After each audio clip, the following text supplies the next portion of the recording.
আজি অসমৰ মানুহৰ আটাইতকৈ ডাঙৰ সমস্যা কি?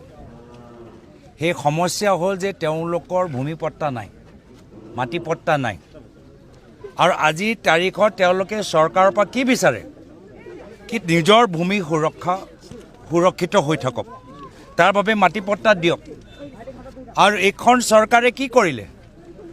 দুখীয়া মানুহক মাটিপট্টা দিয়াতকৈ মুখ্যমন্ত্ৰী পৰিবাৰে নিজৰ নামত কিমান নামজাৰি কৰি এতিয়া বৃহত্তৰ পৰিয়ালৰ ওচৰত প্ৰায় 12,000 বিঘা মাটি আজি অসমৰ ভিতৰত তেওঁলোকৰ দখলত আছে।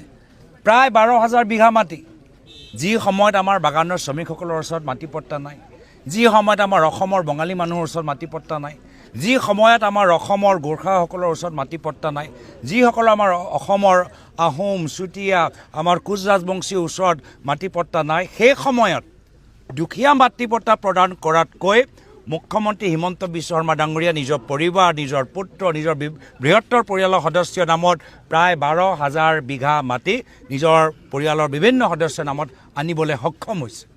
আৰু ক'ত ক'ত এই মাটি? এই তাৰ বাবে কংগ্ৰেছ দলে এটা ৱেবছাইট মুকলি কৰিলে, হু ইজ HBS, কোন হয় হিমন্ত বিশ্ব শৰ্মা, আৰু ক'ত ক'ত তেওঁলোকৰ পৰিয়ালৰ নামত মাটি আছে। তাৰ যোগেদি আমি বিভিন্ন ডাক নম্বৰ পাইছোঁ, তাৰ যোগেদি এই ৱেবছাইট যোগেদি বিভিন্ন পাট্টা নম্বৰ পাইছোঁ। আৰু এই সম্পৰ্কত আমি আজি ইয়াত আহিছোঁ ৱানী গ্ৰীণছৰ সন্মুখত। ৱানী গ্ৰীণছ কি হয়? ৱানী গ্ৰীণছ এটা 5 ষ্টাৰ ৰিজৰ্ট। 5 ষ্টাৰ ৰিজৰ্ট প্ৰায় কিমান হ'ব? মোৰ জনামতে ইয়াৰ প্ৰায় 1,000 একৰ ওপৰত ভূমি। 1,000 একৰ মানে প্ৰায় 3,000 বিঘা। প্ৰায় 3,000 বিঘা ইয়াত তেওঁলোকৰ দখলত তেওঁলোকে লাহে লাহে আনিবলৈ সক্ষম হৈছে। এনেকুৱা এটা অৱস্থা, যি সময়ত আমাৰ চাহ উদ্যোগ নাই, যি সময়ত আমাৰ চাহ বাগানবোৰ বন্ধ হৈ গ'ল, যি সময়ত আমাৰ ঘৰৰ আমাৰ মানুহসকলে আজি নিজৰ সুৰক্ষা পোৱা নাই, সেই সময়ত মুখ্যমন্ত্ৰী নিজৰ পৰিবাৰৰ নামত 5 ষ্টাৰ ৰিজৰ্ট খুলিছে, য'ত এক ৰাতি ইয়াত থাকিবলৈ 30,000 টকা, 40,000 টকা।